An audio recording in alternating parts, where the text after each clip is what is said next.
انا خططت ورسمت كل حاجة، أكتر من أسبوعين وأنت بتدرس كل حاجة على الطبيعة يا ويليام. وافتكر دور كل واحد منا مفهوم ومعروف دلوقتي يا مايكل. أيوة، ولازم ننفذ العملية في أقرب فرصة. انت حددت الميعاد يا ويليام؟ يوم السبت يا ادوارد. ايوه، بس في حاجة مهمة جدا لازم نعرفها كلنا. حاجة ايه يا جاك؟ القتل لا، ومين قالك اننا هنقتل؟ المسدسات اللي معاكم. تفتكر لما ندخل عشان نستولي على اموال الشركة هنشيل معانا ايه يا جاك؟ القتل يا كفاية جماعة. يا جاك، كفاية. انت بطريقتك دي هتخلي الخوف يضيعنا ويشل كل تحركاتنا. انا احب اكون واضح من البداية. لو تعرضنا لأي خطر ايه اللي ممكن نعمله؟ مش ممكن نقف ونستنى لما يقبضوا علينا. عشان كده عشان كده الخطة لازم تتغير، ولازم انت يا جاك تكون بعيد عن الشركة خالص. يعني ايه؟ سيبوني دلوقتي، انا هغير الخطة كلها وبرضه هيكون التنفيذ في الميعاد. احنا ممكن نستغنى عن جاك في العملية كلها. لا، جاك فهم كل حاجة ومش بعيد بخوفه وجبنه يضيع كل شيء عملناه. وإيه اللي فكرت فيه يا ويليام؟ جاك له دوره برضه معانا. دور إيه وهو خايف ومرعوب؟ انت عرفت الفندق اللي هنكون فيه بعد ما ناخد فلوس الشركة؟ أيوة، فندق في منطقة جبلية وبعيدة ومعزولة عن العمران. هتاخد جاك الليلة وتسبقنا على هناك. أنا مش فاهم، وضح لي أنت عايز إيه بالظبط. انا هفهمك كل حاجة وانت عليك تفهم جاك وتقنعه. واللي لازم يعرفه جاك انه لو ما نفذش او حسيت انه بيعارض هيكون مصيره القتل. ايوه، هقتله مهما كانت الظروف.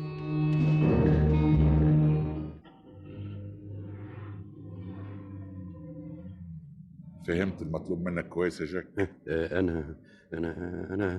انا فهمت كل حاجة. عرفت دورك كويس. ايوه، بس المهم بعد ما تستولوا على المال. جاك، خليك في دورك انت وبس. عشان اطمن بس افهم ليه بعدتوني عن الشركة. ما تنساش ان الدور اللي هتقوم بيه مهم جدا بالنسبة لنا كلنا يا جاك. خلاص هكون في انتظاركم. الفندق وكل العاملين فيه في خدمتكم. لو سمحت يا مدام، محتاجين أوضة بسريرين. تحت أمركم. أخويا أصله مريض والدكتور نصحنا يقيم في مكان هادي بعيد عن الزحمة والضوضاء. ميزة الفندق الهدوء، وأخوك هيرتاح هنا جدا. يعني مفيش حفلات ولا مشاكل هنا؟ أهم ميزة في الفندق هنا الهدوء، وإحنا عادة ما بنحبش الحفلات والضوضاء. عظيم، مش قلتلك؟ صديق ليا كان جه هنا قبل كده وهو اللي دلنا على الفندق ده. وإحنا في خدمتكم وتحت أمركم، وأنا بنفسي هشرف على راحتكم. عملت ايه؟ سبت جاك في الفندق بعد ما فهمت صاحبته انه اخويا ومريض ومحتاج لهدوء. كويس. فهمته ما يتكلمش مع حد ويخليه في حاله. وقفلت عليه الباب كمان واديته قرص منوم مش هيفوق منه الا بعد مدة كبيرة. دور كل واحد مننا معروف يا ويليام. وآن الأوان للتنفيذ. كل الزباين اللي صحي واللي طلب فطار واللي خرج ما عدا الزبون اللي في الحجرة 12. قصدك المريض اللي جه هو وأخوه؟ أيوة، من ساعة ما سابه ما خرجش من أوضته. ما طلبش حاجة من ساعتها؟ لا. لا، المفروض نطمن عليه، ده أخوه قال لي إنه مريض. أنا خايف يكون جراله حاجة. تعال نشوف إيه اللي جراله. مين؟ أنا صاحبة الفندق، افتح لو سمحت. ايه؟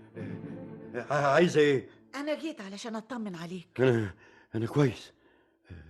هو اخويا لسه مرجعش؟ لا، يلزم أي خدمة. ايوه لو سمحتي، محتاج اكل. هي الساعة كام دلوقتي؟ يظهر ان انا نمت كتير. معلش، الادوية اللي انا باخدها بتخليني انام كتير. تحب تاكل إيه؟ إحنا في خدمتك.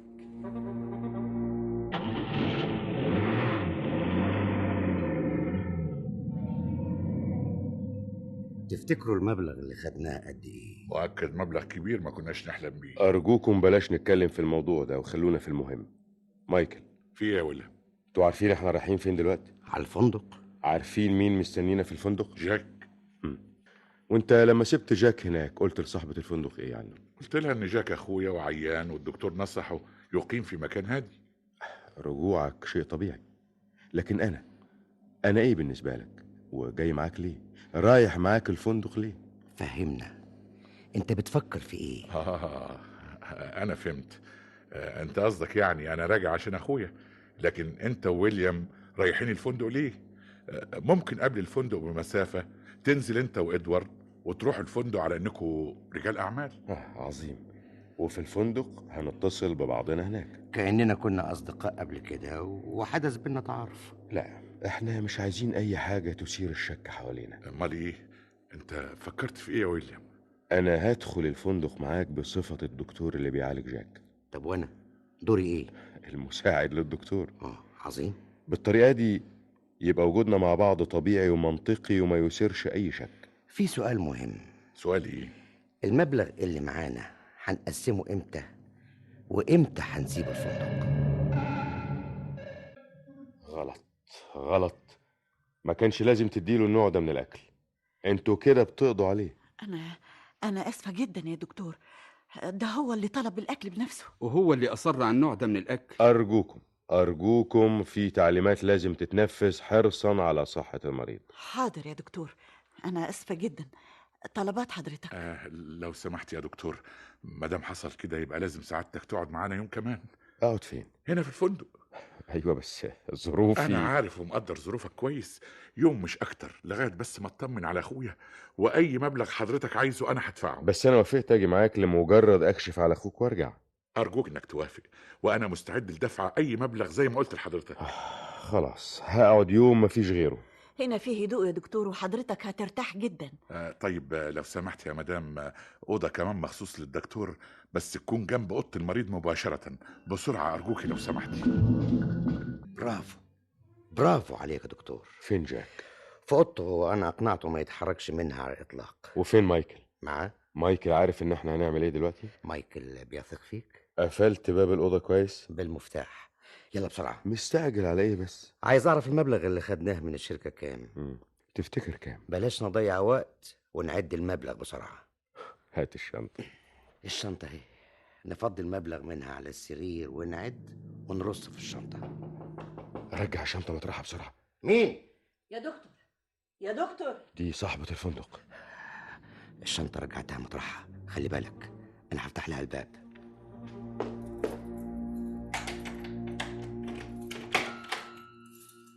أنا آسفة جدا لإزعاج حضرتك يا دكتور. في ايه؟ واحد من نزلاء الفندق جات له أزمة وتعبان، لو سمحت بس تشوفه حضرتك. ايوه بس انت عارفه اني تعبان ومحتاج ارتاح. وحضرتك عارف إن الفندق في مكان بعيد، ولو طلبت له دكتور هيتأخر وجايز يجرى له حاجة. دقيقه واحده، اسبقينا انت وانا هجيب الدكتور واجي حالا. المريض في حجرة 8 يا دكتور. قلتلك اسبقينا لو سمحتي.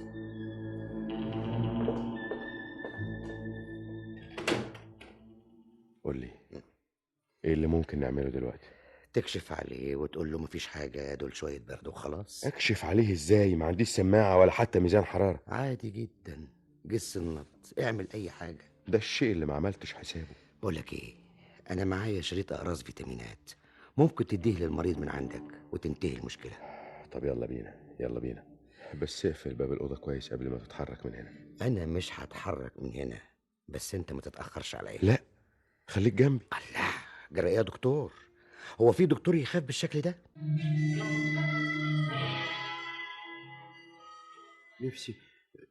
نفسي اعرف اللي بيحصل يا مايكل. جاك اسكت دلوقتي. دول خرجوا من الاوضه. اطمن، خرجوا من غير حاجه خالص، يعني شنطه الفلوس موجوده في الاوضه. طب راحوا فين؟ انا مش معاك، هعرف ازاي راحوا فين؟ طب المبلغ اللي خدوه كام؟ جاك الافضل انك تنام. انا بدات افقد اعصابي. نام. عنده إيه يا دكتور؟ لا مفيش اي حاجه، بس انا تعبان يا دكتور. شويه ارهاق وشويه برد خفيف. تاخد حاجه سخنه وتاخد قرص من دول وتحاول تنام.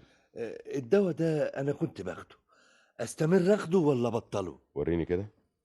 ممكن بس دلوقتي خد حاجه سخنه ونام. شكرا يا دكتور. العفو عن اذنكم. شكرا يا دكتور، واسفين جدا لازعاجك. ها عرفتم كنت فين؟ عشان كده لازم نعد المبلغ ونقسمه ونتحرك بعيد عن الفندق ده. لا، المبلغ مش هيتقسم دلوقتي ومحدش هياخد حاجه من الشنطه ابدا. ليه؟ المبلغ مش لازم يتقسم قبل اسبوع. هنقعد هنا كمان اسبوع يا ويليام، اسبوع؟ ده افضل مكان هادي وبعيد عن العمران وبعيد عن عيون البوليس. ازاي نفضل قاعدين هنا المدة دي؟ ايوه بس صاحبة الفندق ممكن تشك فينا. انا هنزل هسيب المكان هنا وهغيب 3 ايام، وانت يا مايكل هتخليك هنا مع جاك على انه اخوك ومريض. وبعد 3 ايام يا ويليام هرجع لكم ونقسم المبلغ وكل واحد يروح في المكان اللي يعجبه.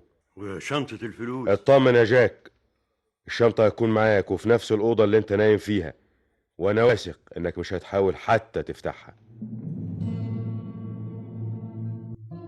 ويليام، فكرت كويس في الكلام اللي قلته. كلام ايه يا ادوارد؟ انت قلت انك هتسيب الفندق لمدة 3 ايام. انت ايه اللي بتفكر فيه؟ انت ناوي تسيب مايكل وجاك ومعاهم شنطة الفلوس؟ انا واثق في مايكل. وانا زيك، بس انا بقى ما بثقش في جاك. انت عايز توصل لايه؟ المبلغ ده انت خططت ورسمت عشانه كتير وتعبت يا ويليام. تفتكر ممكن مايكل وجاك؟ ليه لا؟ المبلغ كبير، 200,000 دولار. ممكن يعملوا حاجات كتيرة وممكن يخلوا أي إنسان. خلاص أنا فهمت. ناوي على إيه؟ طيب ما تقول له انت ناوي على ايه؟ مايكل، انا سمعت كل حاجة يا ويليام، انا مش موافق على انكم تسيبونا لوحدنا. مايكل أنا واثق فيك. الافضل نقسم المبلغ وكل واحد يروح لحاله. تقسيم المبلغ دلوقتي مش كويس علينا. ليه يا ويليام؟ انت قريت جرايد النهارده؟ قريت، ومفيش حاجة مكتوبة فيها اي اشارة لينا. الجرايد قالت ان في 3 ملثمين سرقوا خزنة الشركة بعد ما هددوا الصراف، والصراف ادلى باوصافنا. ايه اللي قاله الصراف؟ مجرد 3 طولهم كذا، وفي آلاف لهم نفس الأوصاف بتاعتنا. الافضل ما نقسمش المبلغ دلوقتي. اديني سبب مقنع. وجود المال في ايدينا هيخلينا نتصرف فيه والبوليس هيلاحظ. نقسم المبلغ ونفترق ونتعاهد على ان مفيش حد مننا يتصرف في اللي يخصه او يظهره قبل مرور شهر. أنا شخصيا موافق، بس ايه؟ تفتكروا المبلغ هيتقسم إزاي؟ المبلغ كله 200,000 دولار، هيتقسم على 4. وجاك يستحق المبلغ ده اللي هياخده؟ لكن ايه دور جاك في العملية كلها؟ جبته وجه الفندق وعمل عيان وبس. وظهر الخوف عليه من اول ما بدأنا نفكر في العملية كلها. يعني معنى كده ان جاك لازم ياخد اقل مبلغ فينا؟ هو ده اللي لازم يحصل. لكن تفتكروا جاك ممكن يوافق على كده؟ لازم يوافق على كده. وفي رأيي الخاص ما يستاهلش كمان اي حاجة. يا جماعة احنا لازم نحدد بوضوح اللي احنا عايزينه عشان ما نختلفش قدامه على التقسيم. سيبوه لنا الموضوع ده. هتعمل ايه يا مايكل؟ انا هعرف ازاي اقنعه. لا، انا بقول لا، ده حقي ولازم المبلغ يتقسم على 4. ايوه يا جاك، بس انت دورك كان يعني. انا كنت معاكم من البداية ولازم اخد حقي. وانا موافق يا جاك، موافق. عديت المبلغ اللي يخصك يا جاك؟ ايوه عديته. ودلوقتي ممكن تسيب الفندق مع مايكل. هوصلك بالعربية يا جاك. وانتوا انتوا هتقعدوا هنا ولا ايه؟ مش لازم نخرج مع بعض. انت جيت هنا الفندق مع مايكل على انه اخوك، وممكن تخرج معاه من غير ما حد يشوفكم. شنطة الفلوس اللي كانت معاه وجاك حدفته من اعلى مكان وخلصنا منه. جاك وانتهينا منه. ودلوقتي بقى ممكن نقسم المبلغ على 3. اسمع، حد شافك؟ خرجت ورجعت ومحدش حس بيا وخلصنا من جاك. مالك بتبصلنا كده ليه يا ادوارد؟ ليه قتلتوه؟ ليه؟ قتلنا الخوف والجبن. كان ممكن ايه؟ اتكلم يا ادوارد. قتلنا الطمع والجشع. لو كنتم سبتوه كان ممكن انا اقنعه. ايه؟ خايف زيه؟ لا، المبلغ دلوقتي ممكن يتقسم على 3. قسموه زي ما يعجبكم، عن اذنكم. على فين؟ انا تعبان، لازم انام شويه. انت مؤكد اتجننت؟ لا، انا لو فضلت هنا هتجنن، عشان كده انا ماشي. ايوه بس اتفقنا. ويليام، مايكل، انا عارف اللي بتدبروه عشاني. ايه؟ انا عايز اشتري حياتي. انا حاسس انكم بتدبروا عشان تخلصوا مني زي ما خلصتوا من جاك. مين اللي قالك كده يا ادوارد؟ من غير ما حد يقول لي. انا حاسس الغدر في عينيكم، وعشان كده هشتري حياتي. انا مش عايز منكم حاجه، انا مش عايز حاجه، انا ماشي. على فين؟ اطمنوا، كفايه اضمن حياتي. ماشي، ومش هتشوفوا وشي بعد النهارده. ما تضحكش يا ويليام، انا مش عايز حاجه، مش عايز حاجه، مش عايز حاجه. هرب هرب. الخوف خلاه سابنا وهرب. مع اني مفكرتش في اني اتخلص منه زي ما كان فاكر. ولا انا. نام نام يا مايكل، والصبح كل واحد هياخد نصيبه ونهرب احنا كمان. انت لسه صاحي يا ويليام؟ ايوه. خايف مني يا ويليام؟ ها؟ لا. امال صاحي ليه؟ انت خايف مني؟ وهخاف منك ليه؟ مش جايز اقتلك واخد المبلغ كله لنفسي واهرب؟ انا شخصيا ما فكرتش في حاجه زي كده، لكن انت ممكن تفكر تعملها يا ويليام. انا واثق فيك، وعشان كده هنام وانا مطمن. على فين يا ويليام؟ ده اللي انا كنت عامل حسابه. سيب المسدس ده مايكل. عايز تهرب يا ويليام؟ مين قالك اني ههرب؟ امال سايب سريرك ورايح على فين؟ انا خارج مش جاي لي نوم، والشنطه عندك. ارجوك سيب المسدس ده من ايدك. لو فكرت تغدر بيا هفرغ المسدس ده كله في قلبك يا ويليام. اول مره احس انك ما بتثقش فيا. عشان كده لازم كل واحد مننا ياخد حقه ويمشي، ودلوقتي حالا. انا موافق. هات الشنطه وقسم اللي فيها. الشنطه اهي. افتحها يا ويليام. افتحها انت، وارجوك ابعد المسدس ده لو سمحت. ايه ده؟ مش ممكن. ايه؟ الشنطه ما فيهاش فلوس. يبقى انت عملتها واتفقت مع ادوارد واديته الفلوس قبل ما يهرب، وعشان كده عايز تهرب وتلحقه. ويليام ما حصلش، انا ما اتفقتش معاه وانت عارف كده كويس. اتكلم. الفلوس فين؟ سيب رقبتي يا ويليام، سيب رقبتي. سيب رقبته. سلم نفسك انت وهو، اوعى تتحرك من مطرحك. اللي اعرفه انهم جم وكان معاهم واحد مريض، وفجأة اختفى المريض وواحد تاني معاه، وفضل الدكتور واللي قال انه اخو المريض. كنت تعرفي انهم سرقوا خزنة الشركة؟ انا لا، ما اعرفش حاجة زي كده. امال الشنطة اللي فيها الفلوس راحت فين؟ ما اعرفش. كنت عايز اقتل مايكل لانه اتفق مع ادوارد وخد الفلوس. ويليام، ادوارد جه البوليس وبلغ عن اللي حصل وما كانش معاه فلوس، ولو كان سرق الفلوس ما كانش جه البوليس على الاطلاق. انا ما اعرفش الشنطة راحت فين، ما اعرفش. ويليام كان عايز يقتلني لانه شك اني سرقت الشنطه. امال الشنطة راحت فين يا مايكل؟ ما اعرفش. انا ما اشتركتش معاهم في سرقة الشركة، ما كنتش اعرف اللي عملوه. واحد من رجال البوليس ظبط الشنطة معاك. ده فعلا حصل. امال ايه دورك؟ انا كنت نازل في الفندق، كنت هربان من عيون البوليس. لقيت 4 جم الفندق، حسيت ان تصرفاتهم غريبة ومريبة، شكيت فيهم، بدأت اراقبهم. وبعدين؟ سمعت ان في واحد منهم بيقول انه دكتور. عملت نفسي عيان وطلبت من صاحبة الفندق انه يكشف عليا، وكشف عليك؟ وتأكدت انه مش دكتور، وزاد شك فيهم، وعشان كده راقبتهم كويس لغاية ما كشفت امرهم. كشفتهم ازاي؟ راقبت خطواتهم لغاية ما سمعت في يوم بيتكلموا عن الشنطة، وفهمت انهم سرقوا مبلغ ومحتفظين بيه في اوضتهم. وسرقت الشنطة ازاي منهم؟ بعد ما شفت الشنطة اشتريت واحدة زيها بالظبط، وقدرت بطريقتي اسرقها واهرب. والبوليس شك فيك وفتش الشنطة ولقى الفلوس كلها فيها. الشيء الغريب اني ما كنتش اعرف قد ايه المبلغ اللي في الشنطة. ومنين كنت اعرف؟ انا ما قتلتش جاك، مايكل هو اللي قتله. بس انت اللي خططت ورسمت يا ويليام، وكلهم كانوا بينفذوا اوامرك. انا ليه سبت ادوارد يمشي؟ ليه ما فكرتش انه ممكن يبلغ عننا؟ وليه ما قسمتش المبلغ بالتساوي؟ ليه؟ الطمع يا ويليام، الطمع هو اللي خلاك عملت كل ده. خليت مايكل قتل جاك، وكنت عايز تقتل مايكل، وفي الاخر ما خدتش دولار واحد من $200,000 اللي خططت لسرقتها بنفسك. نهاية ما كنتش عامل حسابها. ايوه، ما كنتش عامل حسابها ابدا.